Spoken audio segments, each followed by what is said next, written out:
சாமி, இந்த மிதுன ராசிக்கு சனி பயிற்சி 2026 2.5 வருஷம் இருக்க போகுது. என்னெல்லாம் பண்ண போகுது சாமி? கடந்த 2.5 வருஷம் ஃபுல்லாவே மனக்குழப்பம் தான், மனப்போராட்டம் தான். ஜெயிலில் வாழற மாதிரி வாழ்ந்துருப்பாங்க. உள்ளுக்குள்ளே போராட்டம், உள்ளுக்குள்ளே சித்திரவதை, உள்ளுக்குள்ளே மரண வேதனை. வெளியில யார்ட்டையும் சொல்லலை. நல்லது நடக்கணும், வழிபாட சொல்லுங்க சாமி. மிதுன ராசிக்காரர்களை பொறுத்த வரைக்கும் சனிக்கிழமை அன்னைக்கு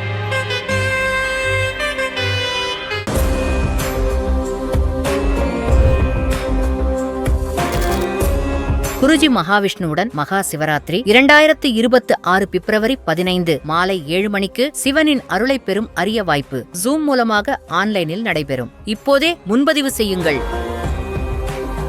சுகமே சொல்ல சாமி. வணக்கம் சாமி, இந்த மிதுன ராசிக்கு சனி பயிற்சி 2026 2.5 வருஷம் இருக்க போகுது. என்னெல்லாம் பண்ண போகுது சாமி? மிதுன ராசிக்காரர்களுக்கு இதுவரைக்கும் ராசிக்கு 9வது இடத்துல இருந்த சனி பகவான் தன்னுடைய அடுத்த வீடான 10வது இடத்துக்கு வராங்க சார். பொதுவாக எல்லாருமே நம்ம கேள்விப்பட்டிருக்கோம், 10வது வீட்டில் ஒரு பாவ கிரகம் இருந்துச்சுன்னா கண்டிப்பாக அவங்களுக்கு மிகச்சிறந்த நல்ல பலனை தரும்னு சொல்லலாம். இந்த சனி பெயர்ச்சி மிதுன ராசிக்கு ரொம்பவே விசேஷமான பெயர்ச்சின்னு சொல்லணும். கிட்டத்தட்ட 12 வருஷத்துக்கு பிறகு அவங்களுடைய குடும்ப ஸ்தானத்துல உச்சமடைய போறார் குரு. ஜூனுக்கு பிறகு அந்த ஜூன்ல உச்சமடையக்கூடிய குரு முதல் பார்வையினுடைய அற்புதத்தின் அடிப்படையில தன்னுடைய சொந்த வீட்டையே பாக்குறாருங்க. காரிக்கு 3 7 10, கனகனுக்கு 5 7 9, 9வது பார்வையா குரு பாக்குறாரு. அந்த 9வது பார்வையா குரு பாக்குறதுனால கண்டிப்பாக மிதுனராசிக்காரர்களுக்கு இந்த சனிப்பெயர்ச்சிக்கு பிறகு ஒரு புதிய பட்டம், பதவி, பேர், புகழ் 100% உண்டு. அவங்க எழுதி வச்சுக்கலாம். வேலை இல்லாதவர்களுக்கு வேலை கிடைக்கும். பெரிய பொறுப்பு பதவியை எதிர்பார்க்கக்கூடியவர்களுக்கு பெரிய பொறுப்பும் பதவியும் கிடைக்கும். புதிய ஒப்பந்தங்கள் நிறைய கையெழுத்தாகும். பிச்சை எடுக்காத குறையா நான் வாழ்ந்துட்டு இருக்கிறேன் சார் அப்படின்னு சொல்றவங்க எல்லாருமே கையில கட்டுக்கட்டா பணம் வச்சு செலவு பண்ணக்கூடிய காலத்தை நிச்சயமாக இந்த சனி பகவான் ஏற்படுத்தி தருவார். குறிப்பா மிதுனராசிக்காரர்களுக்கு கடந்த 2.5 வருஷம் ஃபுல்லாவே மனக்குழப்பம் தான், மனப்போராட்டம் தான். ஜெயிலில் வாழற மாதிரி வாழ்ந்திருப்பாங்க. உள்ளுக்குள்ளே போராட்டம், உள்ளுக்குள்ளே சித்திரவதை, உள்ளுக்குள்ளே மரண வேதனை. வெளியில யார்ட்டையும் சொல்லலை. மிதுனராசிக்காரர்களை பொறுத்த வரைக்கும் ஜென்ம குருவுல அவங்க நிறைய சிரமப்பட்டிருப்பாங்க. கிட்டத்தட்ட லாஸ்ட் ஒரு 2 இயர்ஸா சனி ஒரு பக்கம் 9வது இடத்துல இருந்தாலும் ஜென்மத்துல இருந்த குருவும் 12ல இருந்த குருவும் விரயத்துல தேவையில்லாத அழுத்தத்தெல்லாம் கொடுத்தது. 5ம் பத்தல, 50ம் பத்தல, 5 லட்சமும் பத்தல சார், எவ்வளவு எடுத்து வந்தாலும் செலவு பண்ண மாட முடியல. இப்ப 10 ரூபா வருமானமே இல்லாம நாங்க போராடிக்கிட்டு இருக்கோம்னு நினைச்சு பல பேர் புலம்புனாங்க. ஜென்மத்துல குருன்னு சொன்னது ஓகே. 12ல குருனா ரிஷபத்துல குரு இருக்கப்பே கஷ்டம் ஆரம்பிச்சு. ஆமா, 12ல குரு விரைய குரு இல்லையா? 12ல குரு உங்களுக்கு மறைஞ்சு போயிட்டாரு இல்ல? அப்ப தேவையில்லாத செலவு தானே வந்தது. சாமி கும்பிட்டவங்க எல்லாம் கடவுளே இல்லைன்னு பேசியிருப்பாங்க. நல்லதுக்கு செலவு பண்ண போய் சேர்த்து வச்ச பணத்தெல்லாம் தேவையில்லாததுக்கு செலவு பண்ணியிருப்பாங்க இந்த காலத்துல. இப்ப ஜென்ம குரு வரும்பொழுது வனவாசம் தான். எங்கேயாவது கிளம்பி போயிடலாமா, எங்கடா இது நம்ம கண்ணு கட்டி விட்ட மாதிரி இருக்கே காட்டுல அப்படின்லாம் புலம்பிட்டு இருந்தாங்க. பட் இந்த ஒரு அற்புதமான சனி பெயர்ச்சி நடக்கிற காலத்துல வர குரு பெயர்ச்சியோடு சூப்பரா இருக்கு அவங்களுக்கு. ஏன்னா 4ல இருந்த கேது 3ல மறைஞ்சிட்டாருங்க. 9ல ராகு இருக்கு. சனியோட பிடியில இருந்த ராகு தொல்லை இப்போ விலகி வந்துருச்சு. அப்ப பூர்வீகத்துல இருந்த சிக்கல் சரியாகும். அப்பா வழியில இருந்த சொத்து பத்தெல்லாம் இவங்களுக்கு கிடைக்கிறதுக்குரிய அனுகூலம் ஏற்படும். மெயினா தொழில் முடக்கம் சரியாயிடும். வண்டி வாகனம் வாங்கி அதை சரியா ஃபாலோ பண்ண முடியல, பராமரிக்க முடியலன்னு நினைச்சவங்களுக்கு எல்லாம் புது வண்டி வாகன சேர்க்கை அமையும். பழசெல்லாம் தள்ளி விட்டுடுவாங்க. இனி எல்லாமே தானா புதுசா வரும். குறிப்பா பார்க்கும்போது வீட்டுல ஒரு நிம்மதி, சந்தோஷம், அமைதி, ஒரு தெளிவு வரும். அவங்க மிதுனராசியை பொறுத்த வரைக்கும் சாமி காசு பண்ண வேணா, எனக்கு நிம்மதியா இருந்தா போதும் நினைச்ச மிதுனராசிக்காரர்கள் பல பேர் உண்டு. அவர்களுக்கு இந்த பிராப்தம் நிச்சயமாக கிடைக்கும். ரொம்ப குறிப்பா குடும்ப ஸ்தானத்துல உச்சம் அடையக்கூடிய குருவால் அவர்களுக்கு நிச்சயமாக மிகப்பெரிய பொருளாதார முன்னேற்றம் வரும். பண ரீதியா பெரிய புகழ் அடைவாங்க. அதே மாதிரி கையில 10 ரூபா வச்சு செலவு பண்ணக்கூடிய தைரியம் வரும், தன்னம்பிக்கை வரும். அப்படி வெள்ளை சட்டை போட்டு மிடுக்கா உட்காந்து வண்டியில உட்காந்துன்னு போகக்கூடிய யோகம் இந்த பீரியட்ல உண்டு. சார் இதுக்கு முன்னாடி ஒண்ணுமே இல்லை சார், சும்மா நடிச்சிட்டு இருந்தேன் சார்ன்றவங்க எல்லாம் எப்படி வாழணும்னு அவர்களுக்குள்ள ஒரு கனவு இருந்ததோ சத்தியமாக அடுத்த 12 மாதத்திலேயே அந்த கனவுகள் நனவாகும். அதே மாதிரி வாக்குவன்மை கூடும். படிக்கிற ஸ்டூடெண்ட்ஸுக்கெல்லாம் உச்சம் வாக்குஸ்தானத்துல குரு அடையிறதுனால படிப்புல பெரிய முன்னேற்றம் கிடைக்கும். எந்த எக்ஸாம்ஸ் எழுதினாலும் அவங்க கிளியர் பண்ணுவாங்க. ஏதாவது காம்படிட்டிவ் எக்ஸாம்லாம் இது சரியான பீரியட் யூஸ் பண்ணிக்கணும். மிதுன ராசிக்காரர்கள்லாம் கொஞ்சம் எஃபர்ட் அதிகமா போட்டா கூட நல்ல கிளியர், ரொம்ப கிரெடிட் கிடைக்குங்க. நேற்றுக்கு இன்னைக்கு 20 மார்க் படிக்கிறவனுக்கு 50 மார்க் கிடைக்கும். ஏன்னா அந்த மாதிரியான ஒரு நல்ல பீரியட் இது. இந்த பீரியட் அவங்க நல்லா யூஸ் பண்ணணும். 3ல கேது வர்றதுனால மட்டும் அண்ணன் தம்பி விஷயத்துல கொஞ்சம் கவனமா இருக்கணும். அண்ணன் தம்பிக்குள்ள சின்ன மிஸ் அண்டர்ஸ்டாண்டிங் வரும். நண்பர்கள்ட்ட பேசும்போது பழகும்போது கொஞ்சம் கவனமா இருக்கணும். 3வது நபர்களை நம்பி எந்த முக்கிய முடிவு பொறுப்புகளை ஒப்படைக்க கூடாது. அப்படி இல்லைன்னா தேவையில்லாத தேர்ட் பார்ட்டியாலாம் மனசு கஷ்டம் வர்றதுக்குரிய வாய்ப்பு இருக்கு. அதுல மட்டும் கொஞ்சம் ஜாகிரதையா இருக்கணும். அதே மாதிரி மிதுன ராசிக்காரர்களுக்கு பஞ்சமஸ்தானத்துல இருந்த பாதிப்புகள் எல்லாம் விலகிறதுனால புத்திர பாக்கியமும் புத்திர பேரும் அவர்களுக்கு உருவாகும். ரொம்ப நாள் குழந்தைக்கு காத்திருந்த மிதுன ராசிக்காரர்களுக்கு கடவுளரோடு குழந்தை பிராப்தம் கிடைக்கும். அதே மாதிரி குலதெய்வ கோயிலுக்கு போகணும் அல்லது பூர்வ புண்ணியத்தினுடைய பலன்களே நாங்க அனுபவிக்கல, எங்க அப்பா நல்லது பண்ணாரு, தாத்தா நல்லது பண்ணாங்க, நான் நான் நல்லது செஞ்சேன், அதனால எனக்கு கடவுள் கெடுபலன்களை கொடுத்துட்டு இருக்கிறாருன்னு சொல்லி புலம்பிய மிதுனராசிக்காரர்களுக்கெல்லாம் இந்த ஒரு வருட காலம் என்பது ஒரு மிகச்சிறந்த பீரியடா இருக்க போகுது. அவர்களுக்கு திடீர் யோகம், திடீர் அதிர்ஷ்டம், திடீர் பணவரவு, திடீர் புகழ், இது எல்லாமே தானா சேரும். அதே மாதிரி கடன் சுமையில தத்தளிச்சிட்டு இருக்கக்கூடிய மிதுனராசிக்காரர்கள்லாம் பொருளாதார ரீதியா 2 வருஷத்துக்கு பிறகு ஒரு பெரிய முன்னேற்றத்துக்கு வருவாங்க. ஏற்கனவே கடன் வாங்கி அடைக்கவே முடியல சார், வட்டிக்கு மேல வட்டி கட்டிட்டு இருக்கேன் சார், அதை அடைக்கிறதுக்கு இன்னும் 10 ரூபா வாங்கி செலவு பண்றேன் சார், என்ன பண்றதுன்னே தெரியல சார், எனக்கு நான் வாங்கி சம்பாரிச்சா கூட முடியாதுன்னு குழப்பத்துல இருக்கிறவங்களுக்கு எல்லாம் கடவுள் விடையை கொடுப்பார். மறைமுகமான மருத்துவ செலவு ஏதாவது இருந்துச்சு சார், மர்ம நோய் இருக்குமோன்னு பயமா இருந்துச்சு சார் உடம்புல அப்படின்னு நினைச்சிட்டு இருந்த கவலைகள் எல்லாமே சரியாகும். அதே மாதிரி ரொம்ப முக்கியமா 7ஆம் இடத்தை சனி பார்க்கிறாரு. 7ஆம் இடத்துக்கு அதிபதியான குரு உச்சமடைகிறார். ஸோ சனி பார்த்தாலும் குரு உச்சமடைகிறதுனால திருமண சுபப்பிராப்தம் அத்தனையும் கூடி வரும்.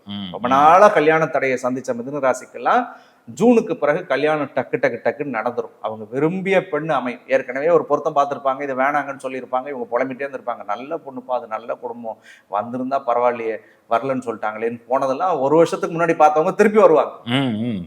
மறுபடியும் வந்து பிள்ளைய கொடுத்துறீங்களா, நான் கட்டிக்கிட்டுமான்னு கேட்குற அளவுக்கான ஒரு பிராப்தத்தை ஆண்டவருடைய அருளோடு மிதுன ராசிக்கு ஏற்படுத்தும். ஸோ புதிய உறவுகள் மலரும்.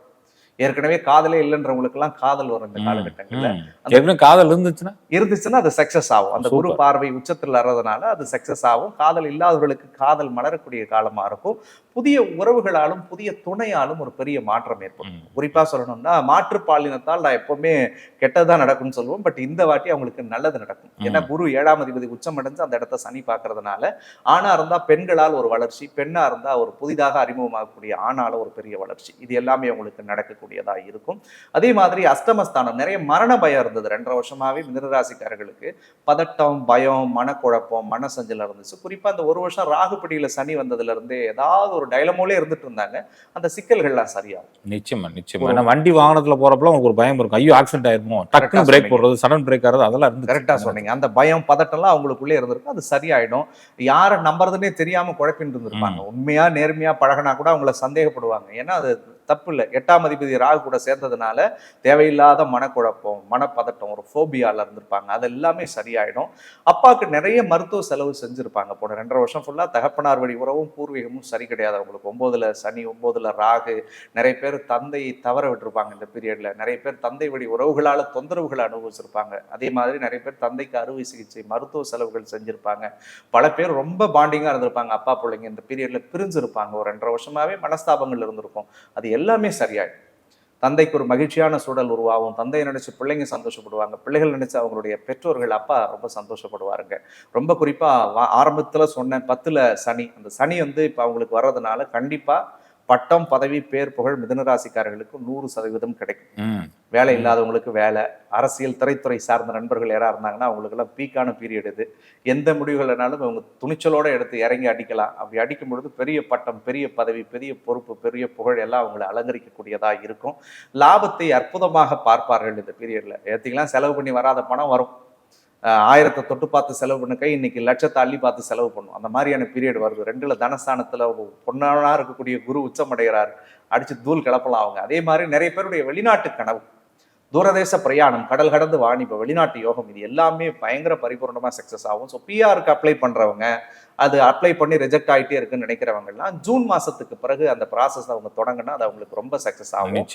ரொம்ப எளிமையா சொல்லணும்னு சொன்னா ஜூனுக்கு பிறகு நல்லதுன்னு எதெல்லாம் மிதுனராசிக்காரர்கள் செய்யணும்னு நினைக்கிறாங்களோ அடுத்த 12 மாசம் கண்ணை மூடிட்டு செய்யலாம். ஜூனுக்கு அப்புறம் அவங்க யாரையும் டிஸ்கஸ் பண்ணணுன்ற அவசியமே இல்லை.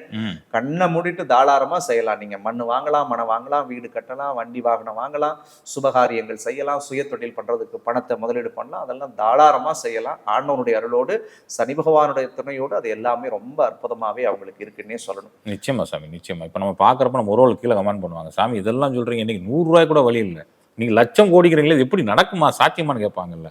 அதைத்தான் நம்ம சொல்லி தெளிவாக அவங்களுக்கு வளர்க்கணும். ஏன்னா ஒரு நிமிஷத்துல கூட மாறிடலாம்ல லைஃப். எனக்கு நம்ம பேசும்போது நிறைய தடவை நம்மளே பதிவு பண்ணியிருக்கோம் சார். நம்ம இந்த கோடியில பொருளும்னு என்னைக்குமே நம்ம பேசுறது கிடையாது. நம்ம டிஸ்கஸ் பண்ணும்போது கூட பர்சனலா சொல்லுவோம். கிளிக் பைட் கூட நம்ம தம்ப்நெயில் வைக்க கூடாது, நம்ம அப்படி வச்சதும் கிடையாது. அந்த வார்த்தை கூட நானே சொல்லுவேன் சார், அது ஜாக் பரடி கோடியில், அது எனக்கு விருப்பம் கிடையாது. கோடி என்பது எப்படி நம்ம சொல்லணும்னா மக்கள் எடுத்துக்கணும்னா, நீங்கள் எதிர்பார்க்கக்கூடியது கோடின்னா பணத்தோட மதிப்பா நீங்க பார்க்க வேணாம். இப்போ ஒண்ணுமே இல்லாத சாலைகளுக்கு நடந்து போகும்போது எனக்கு ஒரு 100 ரூபாய் தாள் கிடைச்சாலும் அது எனக்கு கோடி கோடி தான். ஆமா, சாப்பாட்டுக்கே வழியில டக்கு 100 ரூபாய் கிடைக்குதுன்றப்ப எடுத்துட்டு போனா எவ்வளவு பெரிய கோடி சமம். ஒரு ஒரு ஒரு நமக்கு ஒரு 100 ரூபாய் கொடுப்பாங்கன்னு எதிர்பார்க்கிற இடத்துல ஒரு 1000 கொடுக்கறது கோடிக்கு சமம். 1000 ரூபாய் கொடுத்தா போதும் நினைக்கிற இடத்துல இந்தாப்பா ஒரு லட்சம் எடுத்துன்னு போன்னு சொல்றது கோடிக்கு சமம். சோ இதுதான் அந்த கோடின்னு நம்ம எடுத்து, ஏன்னா அவங்க தவறுதலா புரிஞ்சு கீழே கமெண்ட்ல போடக்கூடாது. இன்னைக்கு இருக்க பொருளாதாரத்தோட 10 மடங்கு வரும்னு வச்சுக்கோங்க, அவ்வளவுதான். 10 மடங்குன்னு கூட இல்லைங்க, 1 மடங்கு இருந்தாலும் நிறைவாக உங்களுக்கு வரும், உங்கள் தேவைக்கு வரும். நீங்கள் எதை நினைக்கிறீர்களோ அது நடக்கும். உங்களுடைய எண்ணத்தை பக்குவப்படுத்தி இந்த பீரியட்ல பயன்படுத்திக்கணும். நிச்சயமா நிச்சயமா. அது அவங்களுக்கு ஒரு எதிர்பார்க்காத வரக்கூடிய தனம் என்பது அப்படிதான். நம்ம ரோகில் எல்லாம் நினைச்சாங்க கோடீஸ்வரன் லட்சம் நீங்க 100 ரூபாய்க்கு வழியில, அப்படி கிடையாது. உங்களுக்கு மாற்றம் கொஞ்சம் கொஞ்சமா வரும். நிறைய பேர் நினைச்சுக்கிறாங்க இந்த டைம்ல போய் நம்பர் வாங்கிடலாம், நம்பர் அடிச்சிடும், பெரிய ஜாக்பாட் லாட்டரி வாங்கிடலாம். இது அதை மீன் பண்றது இல்ல. நீங்கள் நினைப்பதை விட 100 மடங்கு உங்களுக்கு கடவுள் திருப்ப கொடுப்பாங்க. நான் 100 ரூபாய் கொடுப்பீங்கன்னு நினைக்கிற இடத்துல 1000 ரூபாய் வச்சுக்கோங்கன்னு கொடுப்பாங்க. 1000 ரூபாய் கொடுத்தா போதும்னு நினைக்கிற இடத்துல 10,000 கொடுப்பாங்க வச்சுக்கோ. அதுதான் நமக்கு ஒரு பெரிய ஜாக்பாட். நிச்சயமா சார். சோ இது நடக்கும், இது 100% நடக்கும். அவங்க ஜாலியா இருக்கலாம், கான்பிடண்டா இருக்கலாம், கவலைகள் இல்ல. இனிமேல் மிதுனராசிக்காரர்களுக்கு நிச்சயமா ஒரு நல்ல பீரியட். இந்த பீரியடை பயன்படுத்தணும். ஜோதிடரா நான் அது நடக்க இது நடக்குன்னு சொன்னாலும் நான் சொல்றதுனால நடக்கணுன்ற விதி இல்ல. குரு வரக்கூடிய காலகட்டமும் சனி அமரக்கூடிய இடங்களும் ரொம்பவே அற்புதமான இடம். இந்த பீரியட்ல நீங்கள் நினைத்தாலே போதும் தான் நான் சொல்றேன். அதை கொஞ்சம் ஆழமா நினைங்க, பயன்படுத்திக்கோங்க. நெகட்டிவாக நினைக்காதீங்க. நான் எல்லாரும் மாதிரியும் நான் பெரும்பாலும் ஒண்ணு சொல்லுவேன் சார், எல்லாரும் மாதிரியுமே நான் வந்து உழைக்கணும்லாம் கூட சொல்ல மாட்டேன் சார். நீங்க உழைச்சாதான் முன்னுக்கு வர முடியும்னு சொல்ற இடத்துல நான் இல்ல. நேரமும் காலமும் கடவுள் கொடுக்கணும்னு முடிவு பண்ணா உழைப்பதற்கு யாரும் சொல்லித்தரணுன்ற அவசியம் இல்லை. அப்பதான் நீங்க ரொம்ப ஆழமா உழைப்பீங்க. நீங்களும் உழைக்கிறீங்க, நானும் உழைக்கிறேன். ஸோ டைம்னு வந்து போச்சுன்னா உங்களை தானா அதுவே ஆக்டிவேட் பண்ணி உழைக்க வச்சிடும் சார். நீங்களே படுத்தாலும் படுக்க முடியாது. நைட் 4 மணிக்கு தூங்குறீங்க, நீங்க விடிய விடிய வீடியோ பாக்குறீங்க, எடிட் பண்றீங்க, அத்தனை உறவுகளுக்கு அவ்வளவு பதில் சொல்றீங்க. அந்த டெடிகேஷன் உங்களுக்குள்ள கொண்டு வரது அந்த நேரம். நிச்சயமா எல்லா நேரமும் நமக்கு அந்த மனநிலை இருக்குமானா இருக்காது. நல்ல நேரமும் நல்ல காலமும் வரும்பொழுது கடவுள் நமக்கு நல்ல உணர்வுகளை வெளிப்படுத்துறதுக்கு, நல்ல விஷயங்களை நினைக்கிறதுக்கு வழி பண்ணுவார். மிதுனத்துக்கு அப்படிப்பட்ட ஒரு வழி வருது, ஒரு நேரம் வந்துருச்சு, சத்தியமா வருது. இது தயவு செஞ்சு பயன்படுத்துங்க. இதுல வந்து நீங்க எதிர்மறையா இல்ல சார் எனக்கு அப்படி இருக்கேன் இப்படி இருக்குன்னு தயவு கூர்ந்து, நீங்க எல்லாம் என் குடும்பத்துல ஒருத்தனாதான் நம்ம பக்தி நினைக்கிறேன், தயவு செஞ்சு அப்படி எதிர்மறையா யோசிக்க வேணான்றது என்னுடைய ஒரு அன்பு வேண்டுகோள். நல்ல டைம் வருது, நம்ம நல்லா இருப்போம்னு ஒரு நம்பிக்கை உங்களுக்குள்ள கொண்டு வாங்க. சத்தியமா நல்லா இருப்பீங்க. நிச்சயமா. அது மட்டும் தான் நான் எதிர்பார்க்கறதே, வேற ஒண்ணுமே இல்லை. நான் மற்ற நீங்கள் சாமி கும்பிடுங்க, விளக்கேத்துங்க, கோயிலுக்கு போங்க, பூஜை பண்ணுங்கன்னு கூட நான் ரொம்ப செகண்டரி தான். நம்ம என்னைக்குமே நான் ரொம்ப ஆழமா அறிவுறுத்த மாட்டேன். என்ன பொறுத்த வரைக்கும் அன்பான வேண்டுகோள், ஜோதிடம் என்பது ரொம்ப ஆழமா நடக்குதுங்க. இது கமர்ஷியல்லாம் தாண்டி 21 வயசுல இருந்து பார்க்கணும், எத்தனை ஜாதகம் பார்த்தேன், லட்ச ஜோதிடர்களை பார்த்ததுனால வெளியில விட்டுருங்க சார். நமக்கு அக்யூரேட்டா கிளைண்ட்டுக்கு நடக்குது இல்லையா தெரியாது சார். நமக்கு அப்படியே அச்சு அசலா பின்னா நடக்குது. நீங்க நிறைய அனுபவத்தை எங்கூட பகிர்ந்துக்கிறீங்க, நான் நிறைய பகிர்ந்துக்கிறேன். நமக்கு எப்படி இருக்கு, கிளைண்ட்டை விட்டுருவோம். சோ அது எதுக்கு சொல்ல வரேன்னா, ஜோதிடம் என்பது ஆழமாக 5000 10,000 மடங்கு நடக்கிறது. பார்க்கும் ஜோதிடர்களாக இருக்கக்கூடிய நான் உள்பட பொய் சொல்லலாம், அவங்களுக்காக ஆறுதலுக்கு சொல்லணும். ஆனா ஜோதிடம் பொய் சொல்றது இல்ல. நல்ல நேரம் வருது, தயவு செஞ்சு பயன்படுத்துங்க. நீங்கள் எதை செய்தாலும் உங்களுக்கு வெற்றி தான். இன்று நீங்கள் விதைக்கக்கூடிய விதை இந்த 12 மாசத்துல நீங்க போடுற விதெல்லாம் பெரிய காடுகளை உங்களுக்கு உருவாக்கி அறுவடையை அற்புதமா கொடுக்கும். நிச்சயமா. அதனால கொஞ்சம் ஸ்லோ அண்ட் ஸ்டடியா வெற்றி பெறணும்னு நான் வேண்டிக்கிறேன். நல்லா இருப்பாங்க. தினத்துக்கு ரொம்பவே ஒரு அற்புதமான பீரியட் இந்த சனி பயிற்சி. அருமை, எல்லாத்துக்கும் சொல்லிட்டீங்க. அஸ் யூஷுவல் நான் கேட்கறதா, 60 வயசு மேல இருக்கும் சனி பயிற்சி எப்படி இருக்கும்? 60 வயது கடந்தவங்களுக்கு சனி பயிற்சியினுடைய விஷயத்தை பொறுத்த வரைக்கும் பார்த்தோம்னா, ரொம்ப முக்கியமா அவங்க வாகன பயணத்துல கொஞ்சம் கவனமா இருக்கணும். அதே மாதிரி அந்த சில பேர்த்துக்கு இந்த டைம்லலாம் வீட்டுல கொஞ்சம் பீஸ்ஃபுல்லா இல்லாத மாதிரி சில சூழல் வரும். சில பேருக்கு வீடு மாறலாமா, இடம் மாறலாமா அப்படின்ற எண்ணங்கள் எல்லாம் ஏற்படுத்தும். அதில் மட்டும் 1க்கு 4 தடவை கொஞ்சம் யோசிச்சுட்டு முடிவு பண்ணணும். சில பேர்த்த ரொம்ப ரெஸ்ட்லெஸ்ஸாக ஃபீல் பண்ணுவாங்க. அலைச்சலாக இருக்கே, இங்கே நம்ம இருக்கோம், புள்ள அங்கே இருக்கான், பாப்பா இங்கே இருக்கு, போயிட்டு வந்துட்டு இருக்கமேலாம் இந்த பீரியட்ல நிறைய பேர் வருத்தப்படுவாங்க. ஸோ அதை வந்து கொஞ்சம் அவங்க பக்குவப்பட்டு அவங்களுக்கு சரியான இடம் எதுவோ அந்த இடத்த பார்த்துக்கணும். அதே மாதிரி இரவு நேர பயணங்களில் கொஞ்சம் அவங்க கவனமாக இருக்கணும். வெளியில் போகும்போது வரும்போதெல்லாம் கொஞ்சம் கவனமாக போங்க. டேப்லெட்ஸ் ஏதாவது எடுத்துகிட்டு போகணும்னா இந்த பீரியட்லாம் மறதி வரும். நம்ம கிளம்பிட்டு மாத்திரையை வச்சுட்டு போயிட்டுன்னு சொல்லி அது ஸ்ட்ரெஸ்ஸா நினைச்சுப்பாங்க. இல்லன்னா அதனால மாத்திரை சாப்பிட்டா கரெக்டா இருந்திருப்பாங்க, அன்னைக்கு கொண்டு போற பத்தி ஏதாவது ஸ்ட்ரெஸ் ஆயிடுவாங்க. அது மாத்திரை நம்ம எடுத்துட்டு வரலையே அப்படின்னு சொல்லிட்டு எனக்கு பயமா இருக்கு, வேர்க்கிற மாதிரி இருக்கு, படபடன்னு வருது, எனக்கு தடதடன்னு இருக்கு அப்படின்லாம் ரொம்ப ஃபீல் பண்ணுவாங்க. தயவு செஞ்சு அதை இவங்க கொஞ்சம் ஃபோக்கஸ் பண்ணிக்கணும். அதே மாதிரி ரொம்ப முக்கியமா பிள்ளைகள் விஷயத்துல கொஞ்சம் 1க்கு 4 தடவை விட்டு கொடுத்து போகிறதுக்குரிய மனப்பக்குவத்தையும் இந்த பீரியட்ல ஏற்படுத்துறது. இதுல மட்டும் கொஞ்சம் கவனமா இருந்துட்டா போதும் பெரியவங்க. இதுதான் மெயினா. நான் முன்னாடி நம்ம சொன்ன மாதிரி வெளியில போகும்போது உங்களோட டேப்லெட்ஸ் எதாவது இருந்துச்சுன்னா அதை கொண்டு போங்க. ஒரு கைப்பை மாதிரி வச்சு உங்களுடைய உடைமைகளை நீங்கள் பத்திரமா எடுத்துக்கிட்டாலே போதும். இந்த பீரியட்ல அது மறதி வரும். நிச்சயமா. எந்த வேலையா இருந்தாலும் 6 மணிக்குள்ள முடிச்சுக்கோங்க. இந்த 7 மணிக்கு போறேன், 8 மணிக்கு மேல போறேன், வாங்க போறேன், லாங் டிரைவ் போறது, நைட்ல வர்றது, அந்த மாதிரியான விஷயங்கள் எல்லாம் மட்டும் கொஞ்சம் இவங்க நிதானமா இருந்துட்டாலே போதும். சூப்பர். ரொம்ப தேவையில்லாம மனசை விட்டு குழப்பிக்க வேணாம். நல்லா இருப்பாங்க. அவங்கலாம் பயப்படவே தேவையில்லை. கடவுள் வந்து அவங்களுக்கு ரொம்ப ஒரு அற்புதமான பீரியட் கொடுக்கறதுனால அவங்க சூப்பரா இருக்க போறாங்க. சூப்பர் சாமி, சூப்பர். எல்லாம் சொல்லிட்டீங்க. நல்லது நடக்கணும். வழிபாட சொல்லிடுங்க சாமி. மிதுன ராசிக்காரர்களை பொறுத்த வரைக்கும் சனிக்கிழமை அன்னைக்கு திருமாலுடைய வழிபாடு, பெருமாள் சன்னதி பக்கத்துல இருந்துச்சுன்னா எங்க இருந்தாலும் பெருமாள் கோயில் போயிட்டு ஒரு பொடி துளசி மாலை வாங்கி கொடுத்து அந்த எம்பெருமான மனமுருக இவங்க பிரார்த்தனை செஞ்சுட்டு வந்தாலே போதும். ஸோ அது ஒரு பெரிய பலத்தை உங்களுக்கு கொடுக்கும். ஏன்னா மகாவிஷ்ணுவோட ஆதிக்கம் பொருந்தியது தான் மிதுன ராசி. ஸோ அந்த மிதுனத்துக்கு வரக்கூடிய காலகட்டத்துக்கு குரு பலனும் வர்றதுனால இந்த வழிபாடு அவங்க செஞ்சாலே போதும். முடிஞ்சா பெருமாள் கோயில் ஏதாவது பக்கத்துல இருந்துச்சுன்னா போயிட்டு வாங்க. அதுவே அவங்களுக்கு ஒரு பெரிய பலம் தான். நிச்சயமா சாமி. நெஞ்சாத நன்றிகள் சாமி. சுகமே சொல்க. வணக்கம்.